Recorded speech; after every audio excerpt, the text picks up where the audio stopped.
So this is going to be the last theory session for us. We covered all the elements of writing, fiction writing so far, including this session, which are important for you to know. As a writer, you're going to learn always. Right? So there's no point where you are super accomplished writer. You learn at every stage and you continue learning and it keeps showing in your work. So writing is an ongoing process. What you learned here are some of the foundational aspects of writings. They're like tools that you have. They're like knowledge of how stuff happens. But then in the end, it comes to you. Right? So when you write your stories, when you write your novels, when you write fiction, how are you going to use these tools is always up to you, right? Just having tools doesn't make you an expert. Having tools really allows you to use them in the best way you can, right? So if you're using a scissor where you need to be using hammer, you probably are not going to be very successful. So that's the part that you will need to learn and understand deeper and deeper as you continue to write. So writing, always continuously writing is extremely important in order to improve the craft, your craft of writing. So this is going to be the last theory session where we are going to talk about few topics as you can see here. After that, last 4 sessions are dedicated for one-to-one coaching, where each one of you will have 10 minutes to discuss your story. So we'll start with feedback. We'll cover show, don't tell, dialogues, paragraphs, and then we'll talk about home assignments. So again, great job on the assignment 6, assignment 7 actually. Everyone did really well. I do think there is some constructive feedback for some of you. So in some instances, there was a mixing of present tense with past tense. So you thought you were writing in present tense and you kind of forgot about it, right? So not in all cases, but I would say there were some cases. And that is one challenge I've seen repeatedly when people write in present tenses. Because past tense writing is something that naturally comes to most of you. Because when you tell a story, you tell about something that happened in the past and you retain that tense when you tell it. So even when you talk in the present tense, you're something that is probably hardwired in many of us keeps coming back, right? So you wrote, let's say, 4 sentences in present tense, and suddenly you wrote a sentence in past tense because that is coming from how you have read most of the stories, how your thinking naturally is. You think in past tense when you generally, tell a story. So just something to watch for, and that is what makes present tense very hard to write about. Like we talked last time, there are time gaps that are hard to kind of articulate, explain, put into words, and then not to mention that natural instinct that you have to get to the past tense, even though you're writing in present tense. So editors have a lot of extra work to be done, a lot of extra work that they do when they receive work in present tense, because authors have this tendency of getting into past tense. So never have that mix, right? And obviously, we are only talking about the narration, the point of view, right? We're not talking about a character telling story in a dialogue or something. because obviously in dialogues, they are going to use all the tenses. So when we say whether you're writing in present tense or past tense, it's all about point of view. Who's telling the story? Is that person telling the story in present tense or telling the story in past tense? But dialogues are going to have all tenses anyways. Right? The second one I have here is, if you're more comfortable with past tense, there's no reason, no necessity to really challenge yourself with present tense. You know, I would say utilize what you're comfortable with unless the subject very much demands use of present tense. So that's what I would say. So some of you couldn't think of the end. Now I would tell you that you were not alone if you felt that way. And many authors, majority of authors feel that way because it's hard, right? You get an idea, but putting it in form of a story is a different ball game altogether, because when you put it in form of a story, you are converting it into a package that you are going to give it to readers, and you are going to impress readers with it. So idea may excite you a lot, but how would you create similar excitement in your reader, right? Which is where the challenge is. So it is the hard part, but there is no alternate to doing this.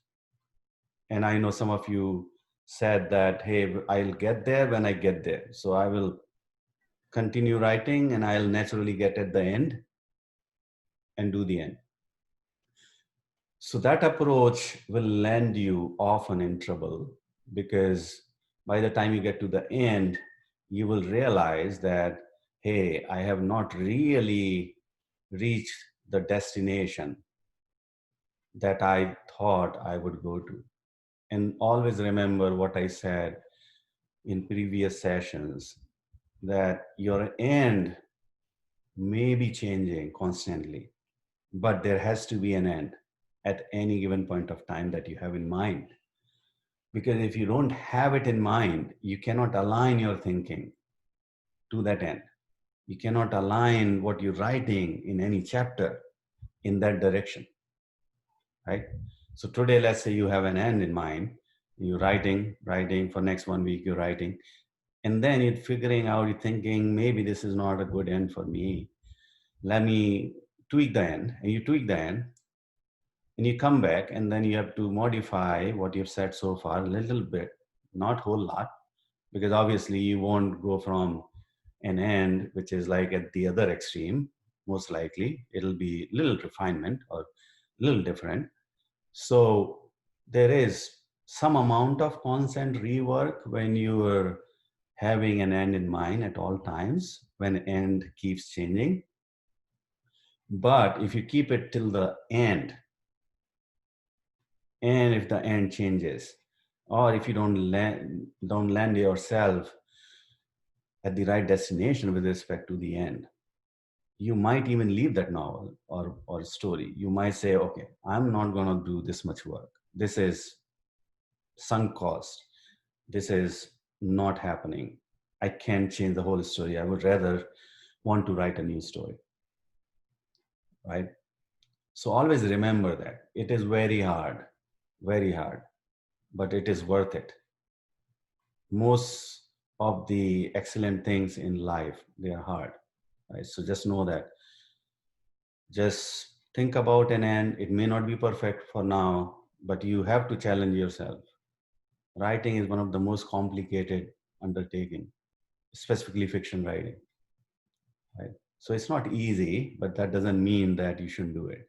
You should do it, change it when you feel like it's not the end you want. All right. So the paragraph before the last sentence was very small in some cases. So it seemed like it was more like a formality in some cases, right? So because assignment requires it, let's put something out there. But that was not the whole idea.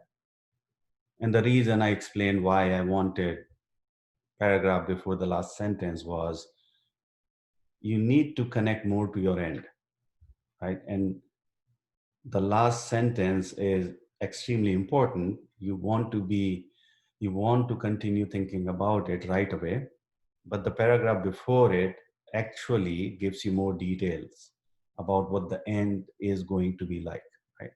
So together they comprise most of your ending.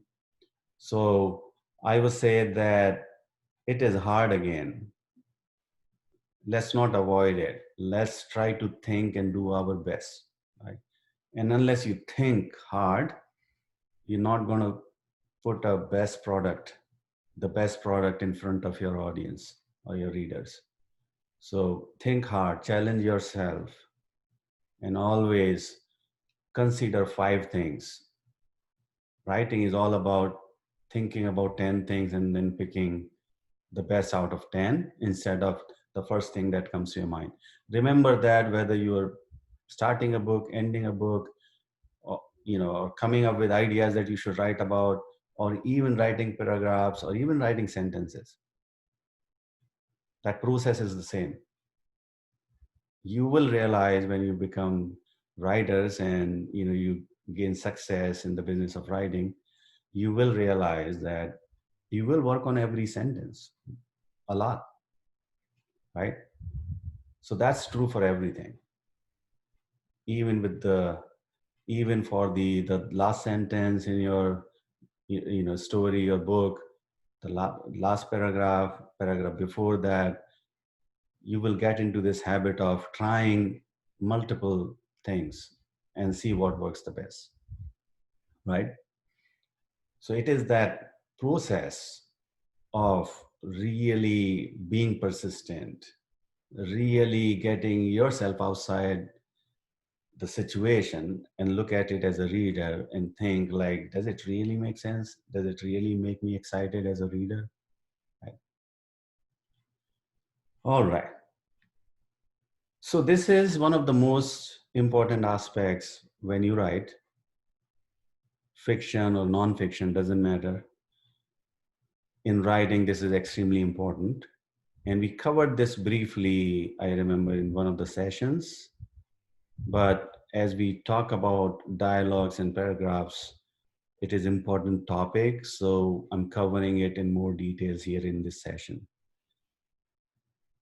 So what is show and don't tell? What does it really mean? Right? And I have some definitions here. You can go offline, read about it, pay more attention to it. But essentially, what it means is you want your readers to feel your story. You want your readers to live your story. You want your readers to be experiencing your story. You want your readers to exactly feel how your character is feeling, right? And that does not happen when you just say or communicate your story as matter of fact. So if somebody is feeling sad, you can say, oh, she was feeling sad. You really need to make it real and provide enough experience, enough feelings for your readers to exactly be there in that situation and totally understand, totally be able to visualize what's going on. Same thing for the settings. If your character is in the middle of mountains with a lot of snow, you need to make your readers feel that way, right? And if your character is in a dilemma on something, you really need to make your readers feel the stress and tension your character is going through. You cannot say she's in the dilemma, right? So that is it, showing, not telling is all about, right? So you can show, as you can see here, through actions, words, thoughts, senses, feelings, rather than summarizing, describing, telling, right? So that's something we just talked about. Showing uses actions, dialogues, interior monologues, body languages, characterizations, settings, and other subtle writing tactics to pull readers into your story. Right? Telling, on the other side, uses summary, plain descriptions to convey the plot of the story. Right? He went there, he didn't like it, he came back. You can summarize in 2 lines, and your reader won't have any experience, won't have any details, won't feel anything about it. Or you can describe it or have your character have a dialogue with somebody, another character, which actually tells the reader the same thing, right? Shows the reader the same thing. So it is very important. So show, don't tell is basically keeping the reader in mind. How are you making the story real for your reader? How are you making sure reader is actually feeling, thinking, experiencing exactly what you're visualizing? Like we have said earlier in this course, you, because story originates in your mind. So you see it like a movie, you see it like real, you see it happening in your brain, but you need to put it on the paper in a way that your reader also sees the same picture, right? So that is what this is all about. Readers should be trusted to understand your point without you having to painfully lay it out for them. So, two things here, and they're quite different. One is, if your character is sad, you don't have to painfully put it out there and say, he is sad. Show it to your reader. You can have, you can describe the feeling more deeply. You can describe the actions more deeply. You can have it in the dialogue so that rather than you telling this plainly to your reader, the reader is getting it indirectly from the action that is going on, from the dialogue that is going on. Right? The second side of this is that you shouldn't also make it an overkill.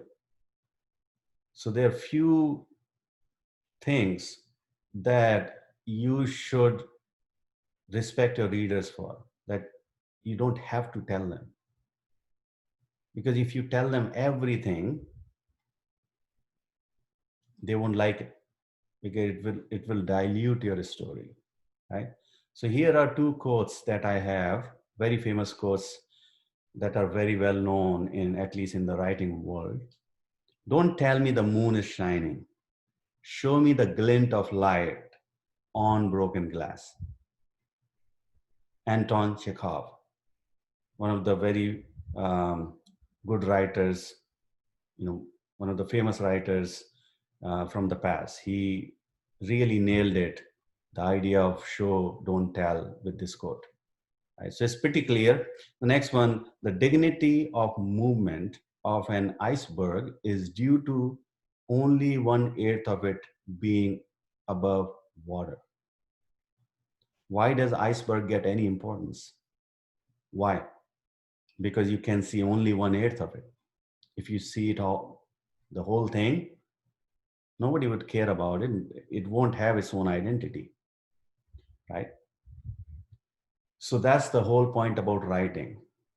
You have to expose your readers exactly how much you have to expose your reader to, right? And you need to figure out what are those things that you want to show readers, right? Now you can't pick the full iceberg. You have to pick that 1/8 and use your judgment. Like I said earlier, you have all the tools in your toolbox, but you got to use them in the right way. And only you're going to create a good product. Having all tools in your toolbox doesn't make you a great engineer or doesn't make you a great mechanic. Using them in the right way makes you a great engineer or mechanic. So just know that it is very important for you to know what 1/8 of that iceberg are you going to show to your reader? There are a couple of examples here, and obviously there was one, yeah, I think it was very clear from Chekhov's description. So if you're saying Sharon was scared when she saw the grizzly bear. And then when you say show, you say Sharon's heart raised as a grizzly bear caught the corner of her eye. Right? Very simple example is generally more complicated than this. But the point is, in the first one, you're saying she was scared. In the other one, you're describing the feeling. Right? And it makes a lot of difference. So few things to remember in this context, in the context of show, don't tell. So show the reader your setting. And I'm not going to read through this. This is from The Two Towers, the novel, you can go through it. But the idea here is, like I mentioned earlier, that if you're in mountains with snow, you need to recreate it for your reader. And the idea is very similar here. Instead of saying that all the surrounding looked like the graveyard, the writer describes it very vividly. And by reading this, you have to really stop yourself from imagining that picture. It's very natural. If you read this, you will create a picture. There will be a picture emerging in your mind about this setting. So showing is extremely important when you're talking about a setting. All right? Because the action is going to take place in the setting, the dialogues are going to take place in the setting, the characters are going to be interacting in the setting. So setting is that background that is extremely important, right? Because otherwise you won't do justice to any of these, right? So when you talk about a setting, just ensure that you're showing, not telling. And the second thing I have here is show characters' relationship through dialogue. So many a times, you might say that she didn't like him, or she was always questioning him, or she was always pushing him. But instead of doing that, you should develop that naturally via showing. And a good way of showing is getting this out in a dialogue. So if there are two characters who are going to spend meaningful time together in your story, use your dialogues to show their relationships. Never ever say they hated each other, right? I mean, you will have to say that at some point, and that's another part in the last bullet. I've captured that, but just focus on building a relationship or revealing relationship across two characters, between two characters, or across multiple characters via dialogue. Right? It's very challenging. Again, everything that is the right way of doing is very hard. I've said earlier, as a writer, you have to take the tough path. Easy path won't lead you to the destination of becoming a good writer. So getting the relationship out, revealing the relationship via dialogue is very hard, but that's the right way to do it. Show a general idea or universal idea with specific detail. So you can say, in this example, you can say, this character was in jail or imprisoned and was suffering. Plain, simple. But look at this example from George Orwell's novel, 1984. This vividly describes the universal thought of being imprisoned or suffering. Right?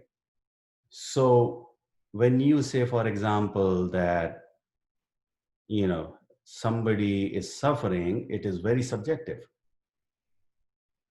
Right? Suffering could be done in like 1,000 different ways, right? Or you may say somebody was happy, for example. Somebody can be happy in 1,000 ways. You have to really get into the real specifics there, because specifics will create that picture and then carve out the scope in your story. All right. So whenever you have a general idea or universal idea and you want to convey that, just remind yourself that it has to be shown, not told. All right. In some cases, it is effective to blend telling with showing, right? So show don't tell doesn't mean that that's the only thing you do in your writing, because you will hurt yourself if you think that way.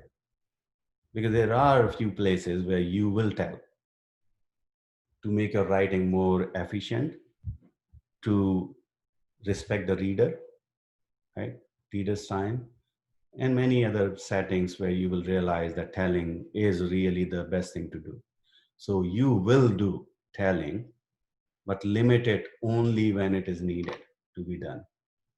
Limit it to the cases where showing will not make it better, right? And one example here is when you are telling a backstory of a character.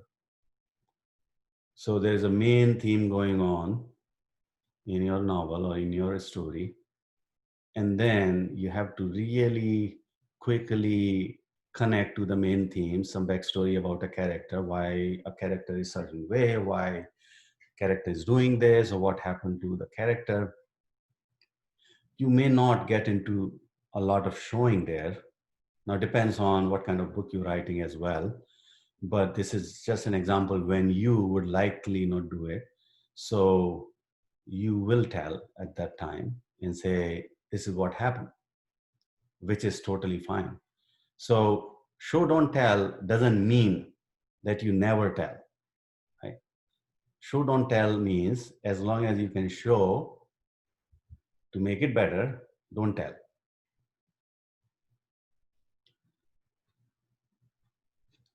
All right, that brings us to dialogues. So one thing that I will tell you here, and you all probably know this already by heart, fiction is not like real world. If you, and I will give you a parallel example, if you record a dialogue on the, let's say, couple of people going in a train and talking, and you compare it with the dialogue two characters have in a movie, here are a few things that you will see. So two people in the train, they will often cut each other, right? They will often speak when the other person is speaking, right? They may not wait for the other person to finish, right? And I'm telling you a few things just to call out the point that the fiction world is very different from the real world, right? And I'm not even talking about fantasy and all that. I'm just saying real world fiction is different from real world, right? And you can extend that to other genres. And if you look at these two characters talking in the train, they will often say, well, so there will be a lot of fillers when they talk, right? A lot of words they will use repeatedly, but not in fiction writing or not in the movie. What you see in the movie or fiction writing is very to the point talk, right? And thirdly, you will see that the people in the train, maybe once in a while, you might be a witness to a very exciting discussion that will make you laugh or make you happy or whatever, excited.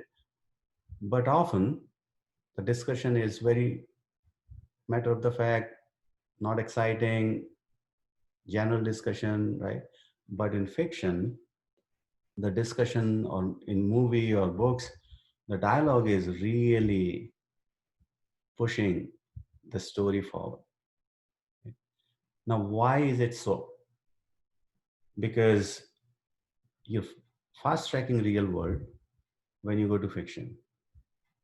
Always remember my example of iceberg.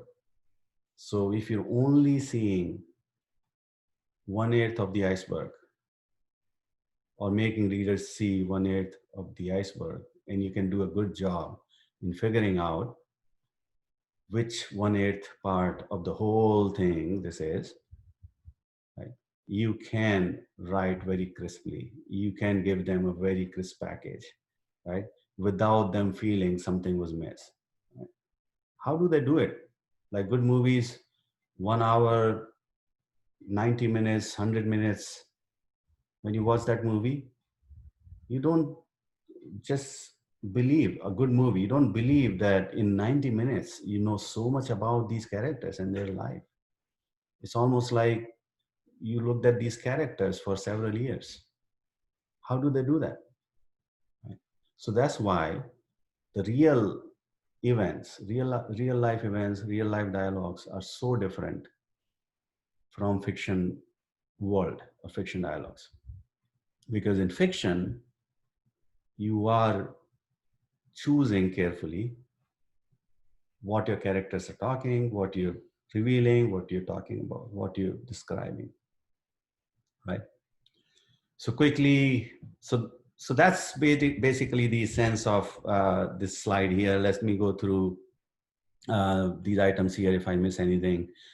So first one already talked about, the writers don't replicate real life conversations. They distill them down to their very sense. Generally, there should be a conflict and tension looming in the dialogue, right? So dialogues won't be generally without tension or conflict in a story. It doesn't seem that way naturally, but it is that way most of the times. Because why would dialogue exist if they're not indicating that there is some conflict going on here, or there is some tension looming, or there's something here that is making reader curious about what's coming? Even pleasant conversations, right? You know, maybe two lovers talking, what could be wrong about it? And what could be a conflict in there? Those have to be there to, you know, connecting with what we said earlier, to make readers see that 1/8. So you may want to show how these two guys, you know, how deeply they are in love or whatever the setting is, right? But at the same time, you need to keep that short because it's not moving story forward. So you need to figure out how much really do you have to describe it, right? And then you may want to plant some hints of conflict or tension that is going to come. So generally, when you see everything hunky dory about a couple, you know, good married life, or you know, two people going out, you know, on dates, everything is fine. First thing that comes to your mind is something wrong is going to happen, right? Because the reason that a writer or the, you know, movie maker is showing you that is that something is going to change about it. So even for pleasant conversations or conversations that have positive, you know, overall theme, you have to plant some conflict and tension, or at least hint that something is coming. A dialogue should be there for a reason, right? So you shouldn't just throw some dialogue. Hey, how are you? I'm good. How are you feeling? I'm feeling good. Great. Bye bye. Right. That's, if you remove that dialogue, doesn't hurt your story. So a dialogue has to be there for a reason, and it should move the story forward, right? So examples here are, you want to increase suspense using dialogue. You want to change character situation or reveal what characters want, right? Etc. Etc. And then, like I said, you challenge yourself. You wrote dialogue or even part of the dialogue. You ask yourself, if I remove this dialogue, does it do anything to my story? and challenge yourself really hard, right? And then you will get the answer. A dialogue should be used to deepen readers' understanding of characters' personality. So again, going back to showing versus telling, if you tell the personality of the character, few things you have to tell, but as much as you can show, it leaves much better impact on your reader.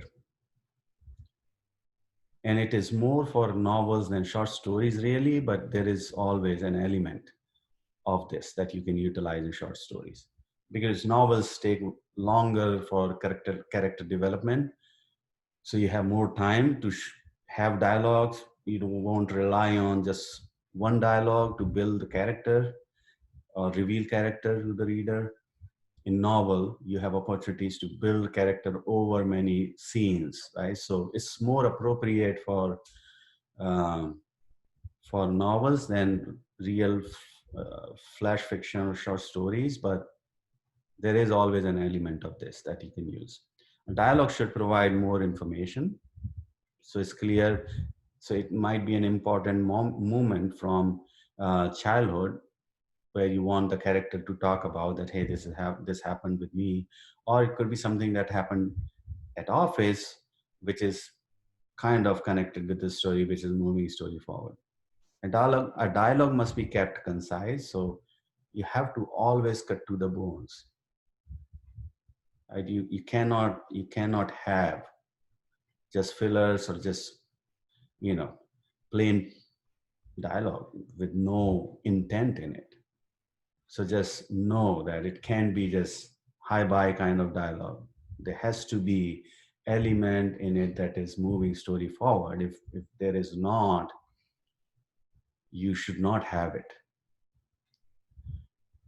All right. Dialogue should flow. The conversation need to read effortlessly. So a dialogue should be free flowing. It should not come across as forceful, and it should be easy reading for your reader. If your reader is stumbling, back and forth in your dialogue, is not understanding what's going on, it's not intuitive, then it's not a good dialogue. And we talked about the next ones when we talked about character development. So if you have all your characters have similar tone, your story and or your book is not going to go do well, because people are diverse. They have diverse background. They talk very differently. Their ideas are very different. So you have to really consider that. If you don't do that, you're not going to be considered as a good writer. Avoid writing what's obvious to the reader. Right? So you have to think hard here. And if you think your reader would imagine this without you telling it, or without you showing it, don't do it. All right, so on to the paragraphs. So the way we should look at paragraphs is they're building blocks of your story, right? So you have an idea, you have character development, you know how your characters are, you know where you want to end your story, you know where you want to start your story, you have the plot, right? Now, how do you do it? Right? You need something. So those are paragraphs, right? Paragraphs are building blocks of your story, and they help you structure your story in a way that it is continuous, it is free flowing, it is super intuitive, and all of that. So it's extremely important for you to understand what forms a paragraph and how to use these paragraphs in the most effective ways. So here are a few things that you should consider. So I want you to remember, you need to, when you think of paragraph, you just don't think of them as just, I have to hit enter, write something, hit enter, because it's continuous story. No, that's not the way to think about paragraphs. right? Here is how you think about the paragraph. So a paragraph is a frame for a specific amount of information, right?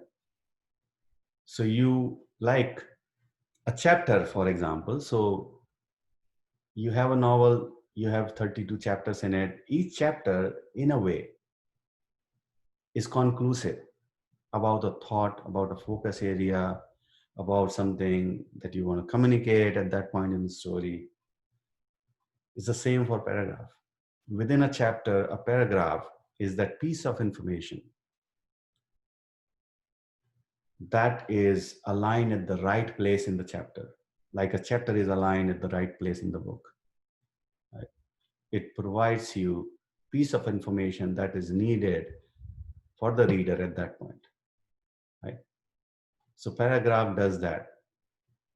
Right? So it's a frame for providing logical information. It has boundary, right? So you have start of the theme, and then you have like, okay, this is what it is all about, right? And you end in a way, in a conclusive way. Then it is also a link between sections of information. So you have a lot of information and how you connect that information. Right? So for example, your character is going out, let's say, on a hunt, right? So one paragraph discusses when your character reaches there. One paragraph discusses when he's thinking about doing that. Then how do you connect it? How do you, connect from thinking to actually doing? Are there things in between that resulted in actually doing it? Why didn't he or she drop the idea of doing it, right? It's a very simple example. I just made it up, but link. Paragraph is not only piece of information, it is also used as a link between two pieces of information, right? Then a paragraph is also a separator. So imagine it's a link and it's a separator as well. It can be used as a separator. It is used as a separator as well. So you have two sections of information that really are different, right?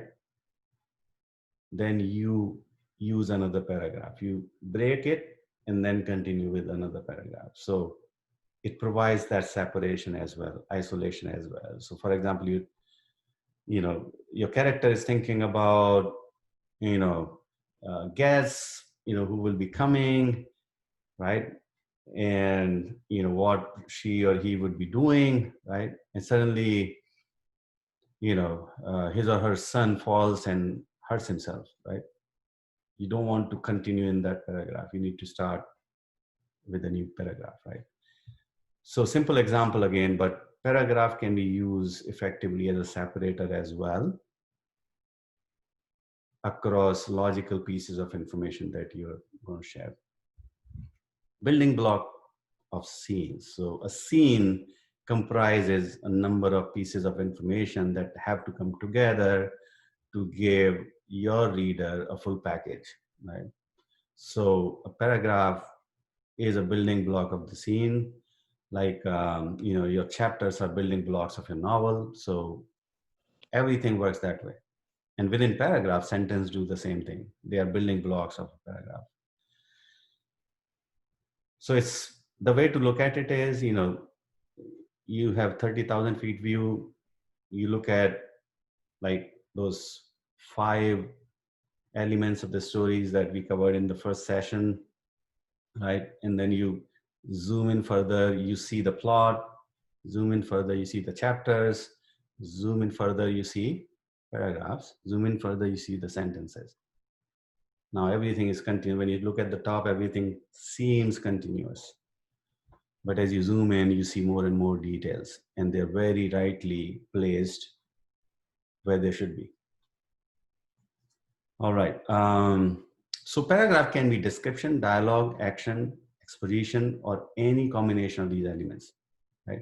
And generally, I've seen a good practice of when there's a dialogue happening, you should definitely make sure that you use a new paragraph whenever somebody is speaking new.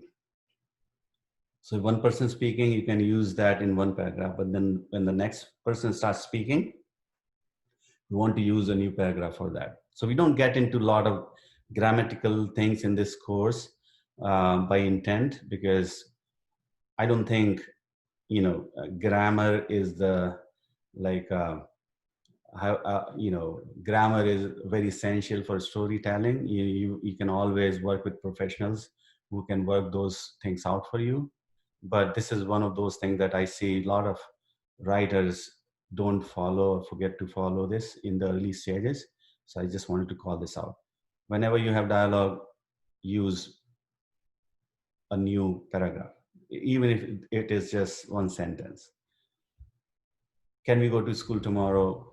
He asked, right? New paragraph. Yes, definitely we would, in new paragraph, right? All right. Sentence in the paragraph connect to one another cohesively. So like I said, like chapters are related within a novel, sentences are related in a paragraph. They are cohesively communicating one piece of information, one focus area, one theme. So here is how you should look at it. The first sentence of the paragraph should describe the central focus, idea, topic of the paragraph. Right? So it should be like introduction to the paragraph. Now, don't make it seem that way. Right? You want to make sure that reader doesn't even realize that you're doing all of this. That's the primary, thing that writer works on, like making it fully seamless. All the great work, all thinking that writer does behind the scene shouldn't be visible to reader. Reader should get a good experience about the story and events unfolding and dialogue unfolding. But from your perspective, you should think about the first sentence being that introduction to the paragraph, what is going to come. Middle sentences should support the idea. So that's where you develop that idea. And the last sentence should be a conclusion of the idea or transition to the next paragraph, right? Because some ideas may be bigger, so you want to, and you might need not only multiple paragraphs, but maybe multiple chapters for it. But the point here is that it should be a logical transition to the next paragraph, right? So it should be kind of the process of thinking when you're thinking about moving the story further, moving the idea further. When to start a new paragraph? So when starting a new topic, good idea to start a new paragraph, introducing a new character, when dialogue switches to another speaker. So these are only, one of the few, some of the few areas where you want to start with a new paragraph, but you should ask yourself, how can I get sizable, I would say, how would I get to a point where my paragraphs are not going on and on and on, right? Without really making them seem like half describing what I want to describe, right? So use transitions when you have bigger paragraphs, right? I would say paragraphs, keep them on the smaller side, because otherwise readers feel overwhelmed when you have very long paragraphs. And also this notion of completing the reading, psychologically, readers feel much better when they're able to finish paragraphs early. So if there's one paragraph which is going in 2-3 pages, the readers in some way will feel like, oh, I'm not making much progress, not ending, right? So think about that element. Again, you have all the tools. You need to make use of your tools in the best way it works for your story. So there's no set rules here. You have to really use this framework, really use what we have talked about in the manner that it works the best for your story. Right?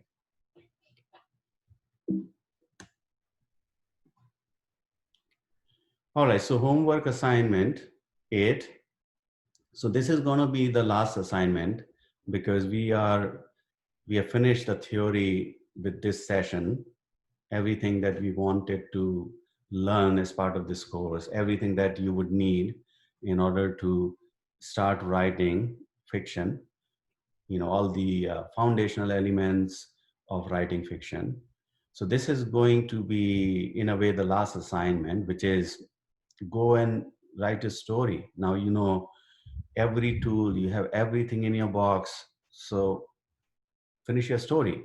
You already know what you're writing. You already have first paragraph, last paragraph of the story. You already know your characters. You already, have the plot, sequence of events. Go finish your story. Right? So I would recommend watch the video and videos, right, from earlier session to get a refresher of all the concepts and tips. Right? So there is a lot we have talked about. Now, it is time for you to arrange all the tools in your toolbox in a way that they're always visible. So if you put all those tools in a bag and then zip it, those tools are not going to be visible to you.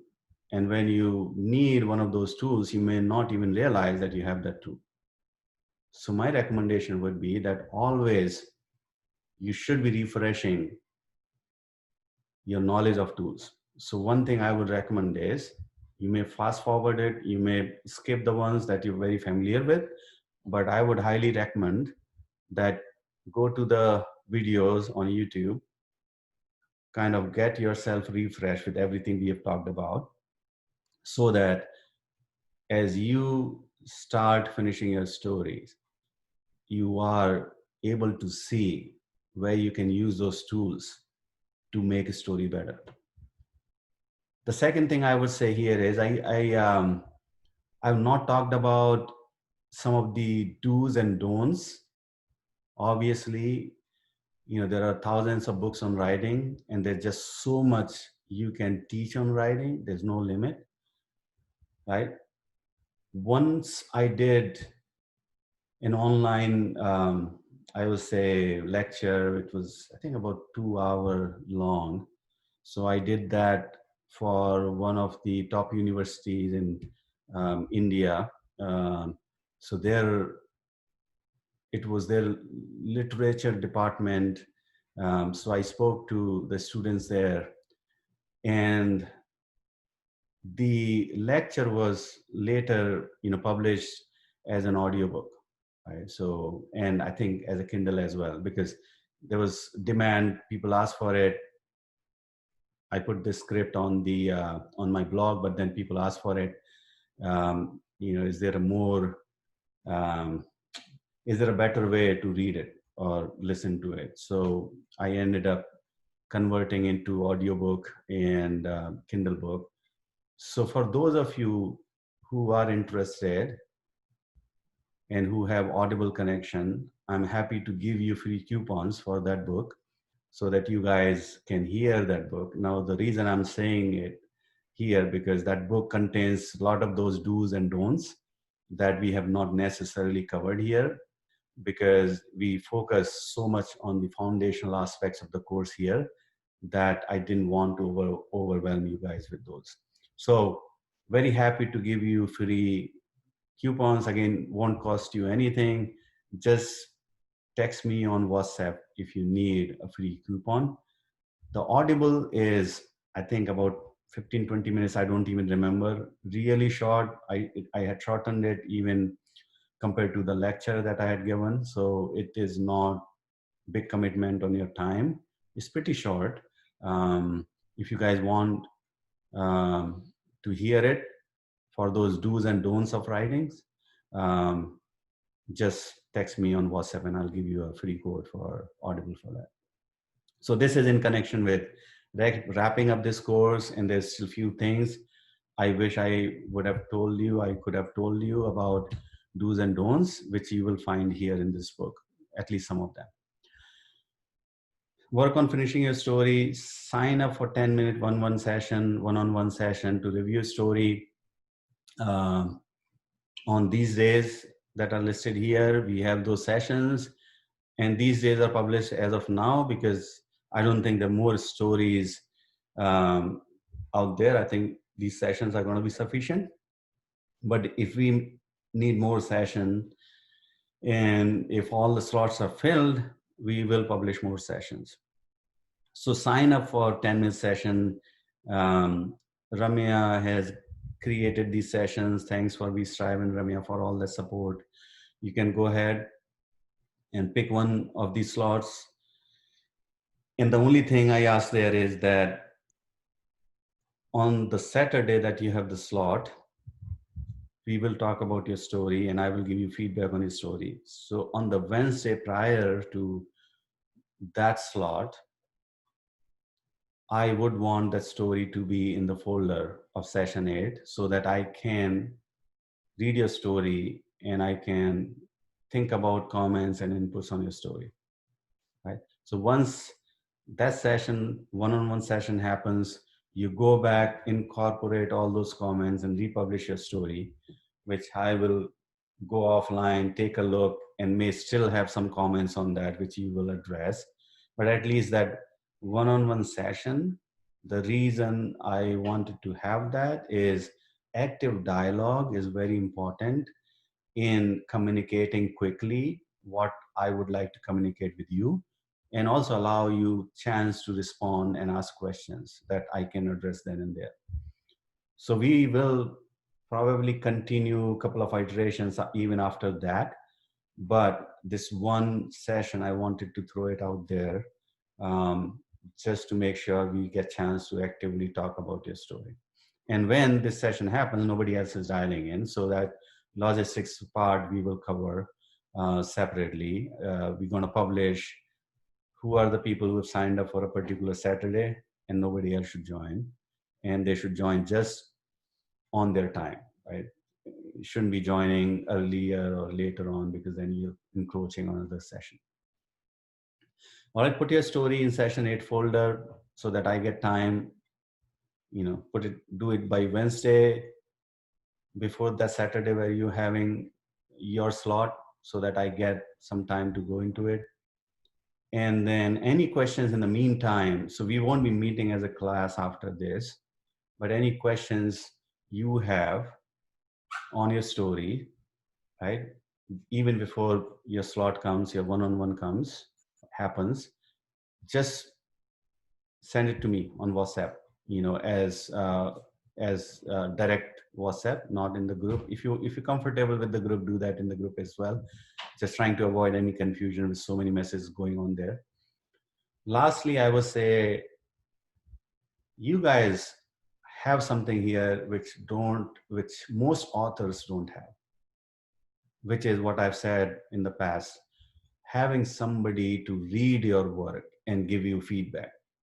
So if some of you want to continue some sort of writing club where you want to continue writing or continue to write, and you want others here who are equally interested in that, react to your writing, providing feedback on your writing, I'm happy to start something called writing club, WhatsApp writing club, and then leave it to you guys. You can work with each other. I'm sure I'm not sure if all of you would love it, but I think at least some of you will love something like that.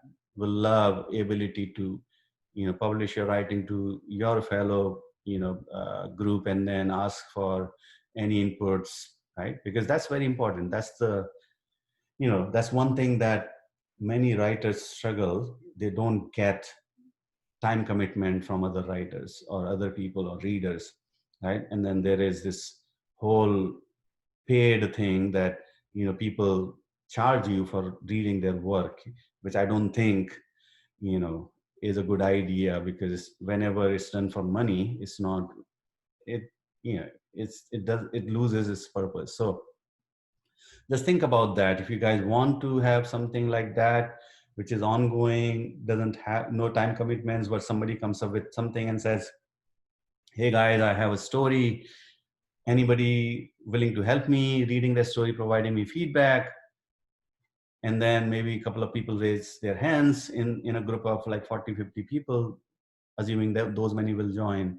I'm very happy to start that WhatsApp group for you guys so that this becomes a continuous education for you. You have your support system in there, and maybe you all grow as writers as you continue in your writing career together.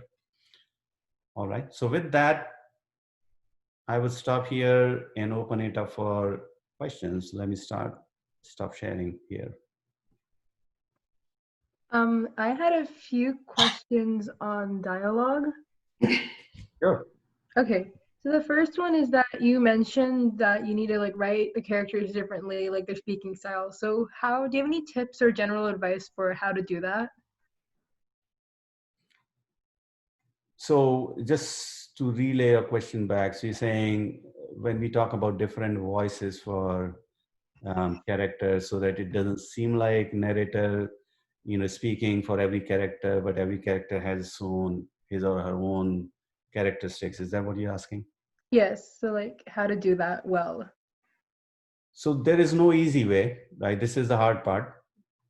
You have to commit yourself to observe people from different areas. When you watch movies and two people talking, you have to pay a lot of attention and understand how different they are and what is happening behind the scene. Really, what is writer doing to you, right? That is more important. So like I always say, read like read like a writer and write like a reader. Always remember that. So when you watch a movie, get in the habit of watching it as a producer or writer or director of that movie, right? And then you will start noticing some of this. So there is no easy way here, because if you want your characters to be authentic and diverse, then you need to dabble in that diversity yourself. So if you have somebody from South with Southern accent, you need to know enough about Southern accent, and you need to know, a very common way of having a dialogue, right, in Southern accent. So, or if you have somebody representing a culture, you should know enough about that culture. So it's all about you going back, researching, doing research at times, paying a lot of attention, to what's going on. So when two characters are talking in a movie next time, it is hard, but take yourself out of your audience shoes and put yourself in the movie maker shoes or script writer shoes, and look at that from that angle and see how that script writer is achieving it. So I would say a lot of work in there, but you can pick something where, so based on your story, the shortcut here is, for this story purpose, think about what is the closest to your story, a movie or a book or whatever, right? And then try to repick that, try to watch that movie again and see how characters are coming across, and try to kind of, pick some hints from there, is what I would say in short term. But long term, there's no shortcut. You will have to spend time in observing people around you. Okay, thank you. Well, Um, great question. Yeah. What's the other questions? okay, and then you mentioned that you need to add conflict into the dialogue, but what if you're writing a lighthearted story that doesn't really, that's like, it's not really about the characters saving the world. So how would you add conflict in that case? Yeah, I mean, so I can tell you, you know, so first of all, let me start here, where I would say, why would that dialogue exist? I think you should ask yourself a question, because it doesn't matter what you're writing, there is always tension in your story, right? There is no story without tension building or without tension, period, right? So even if it is a very romantic story, there's always tension building. So let me start there, that your dialogues in some way always move story forward. And when they story forward, then when they move story forward, they actually will either have tension or they will hint at some tension building in future.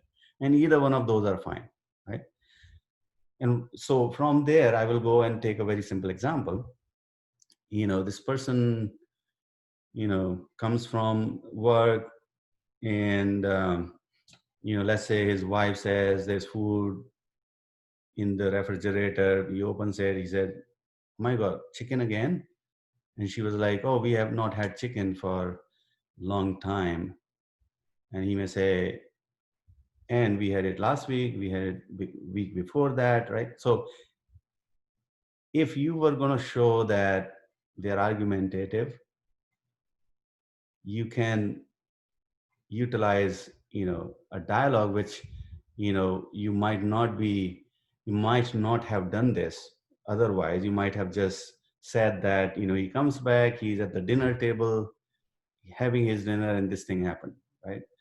But now you can put that element in, which is now building that kind of conflict, an ongoing conflict of being, you know confrontational, right, in your characters. So it's all up to you. Like I said, without knowing the setting, it's hard to say how you will introduce tension or conflict in the dialogue. And there may not be any. Like I said, in some cases, if there's a couple who is out vacationing somewhere and the only purpose you have is to show that their life so far is awesome, you might want to make that really brief, because if there's no tension, is there's no conflict in the dialogue, why would it even exist, right, other than helping with the setting.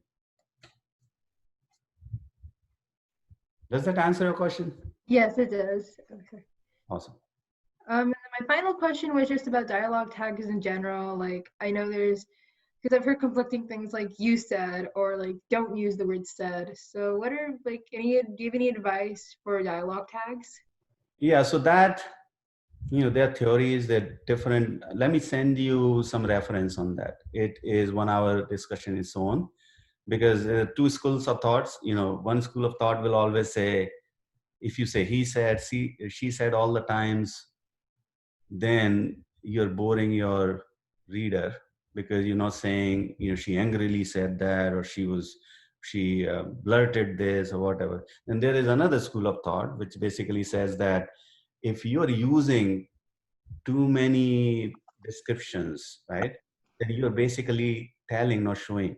So if you're saying she angrily said that, right, then you might be telling, and you might be taking opportunity away of showing, right? Yes. So it is good, the thumb rule that I think worked for me was, most of the times it's totally okay to just say he said, she said, and then bring in element of few other ways to describe, right? It shouldn't be just plain that. I think good balance will help there, but there are two extreme views here that authors and critics generally get into on that front. But it's a very, I would say, it's a very healthy area of debate. And when you write your story or novel, you should go through all of them and said, I even do word search on my writing, and I'm like, I search on how many words I've used in the novel, how many times. So it gives me frequency, and then I'm like, no, this is not happening. Right? So that, we use all of those techniques, because some things are hardwired to our brain, even we don't realize we do those, and that comes up in our writing. Okay. Thank you. You're welcome. So I have two questions. Sure. That's all right. Okay, so my first question is just about the word count. So it's supposed to be 2,500, or is it a specific word count? Yeah, so we said 1,500, but 1,500. yeah, but I would, I won't be super strict about that, given that, we're talking about imaginative, field here, imaginative area here. So, if you need 500 more words to finish your story, or maybe 700 more, that was like, you know, a guidance, so that it doesn't become a reading nightmare for me, because then I have to, like, if you all writing like 5,000 words or 6,000 words, if I put that all together, and then knowing that we have to go through it few times, just too much time for me to commit. Yeah, okay, thank you. And then my other question is, I know you said that being grammatically accurate is not the most essential thing in writing a story. So I'm just wondering if there comes to be times where it okay, sorry, I'll just give an example. I don't know how else to explain it.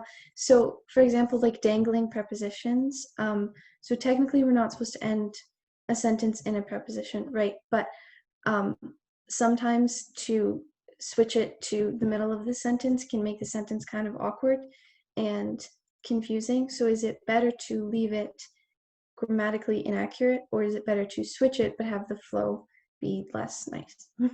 So that's a great question. And I'll tell you, in my experience, and I've worked with so many writers are not perfect, even the best of them at English. They really need editors. They really need. Doesn't matter whether we're talking about the best writer ever in English language, right? Editors are the ones who catch all of these things, right? And they bring it to completeness. So it is extremely important, though, like, if I write today, I would make sure my writing is totally flawless from grammar, structure of sentence perspective, right? And I do that. And when it goes to editor, it comes back with so many corrections, right? Because I don't see them. So when that thing is going to happen anyways, as you become better and better writer, obviously you will have more and more rigor put into that. But the more foundational thing to writing is not grammar. It is the story style, the plot style, the how character building is happening, because you have professional help.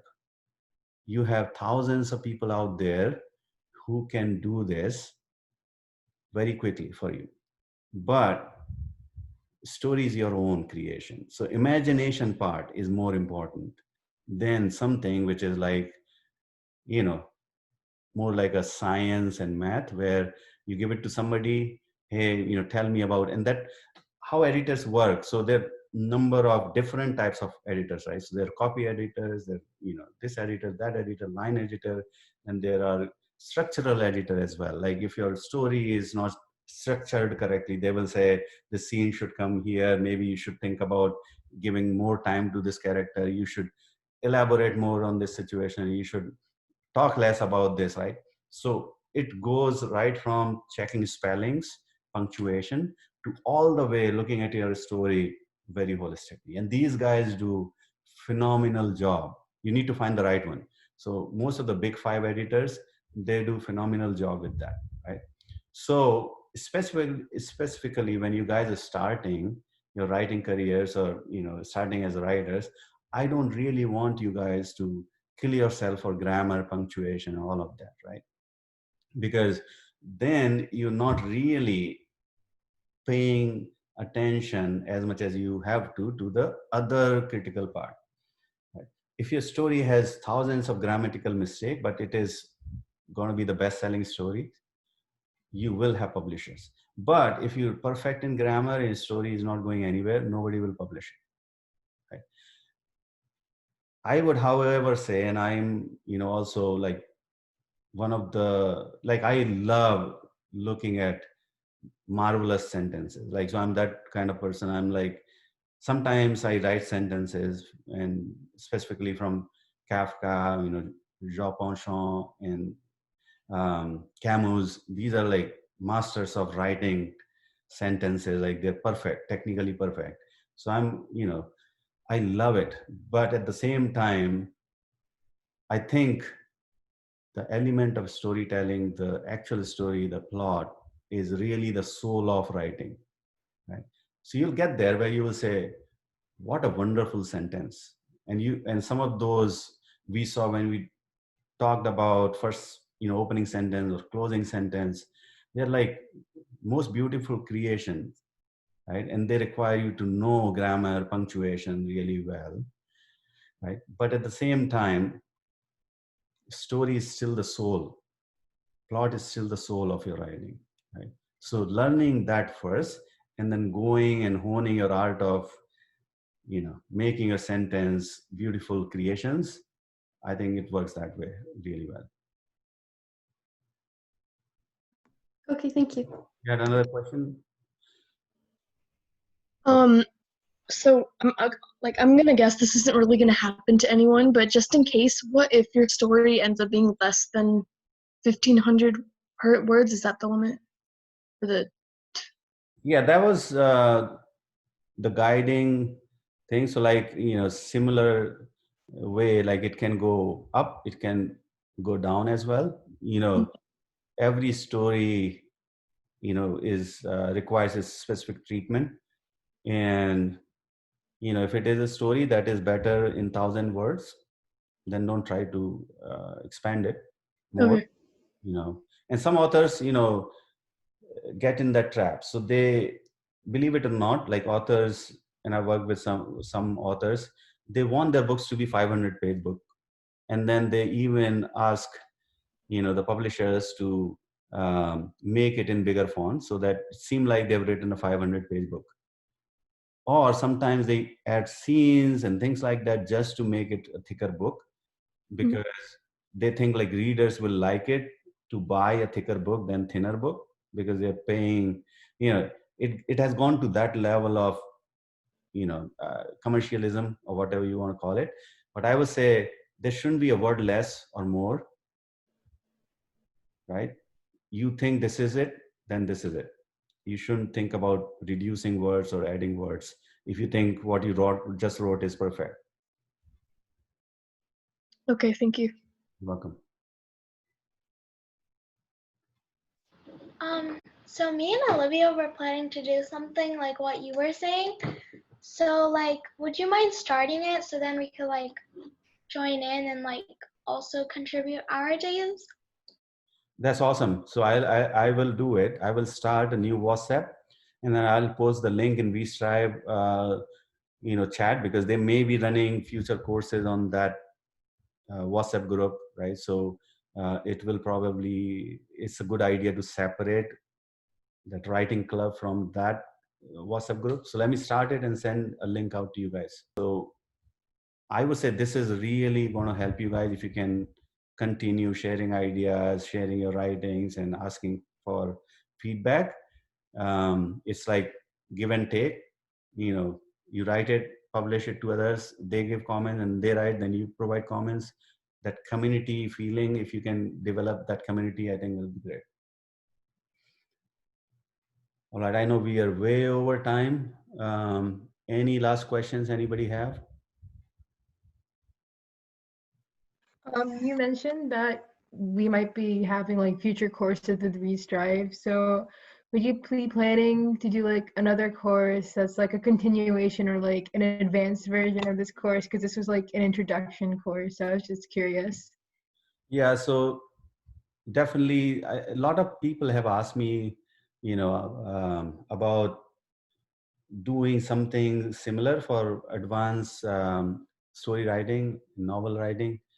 The only constraint I have is time. But it is very close to my heart, and I'm going to do it one day, sooner than later.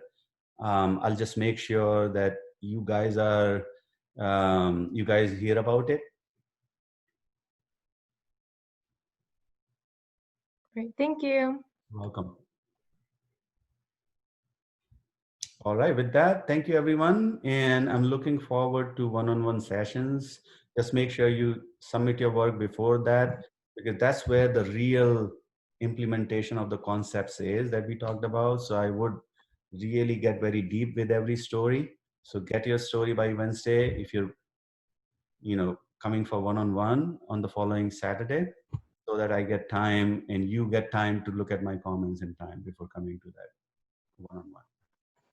Thank you, everyone. Have a great rest of your weekend. Bye. Thank Have a you. nice day. Thank you. Thank you.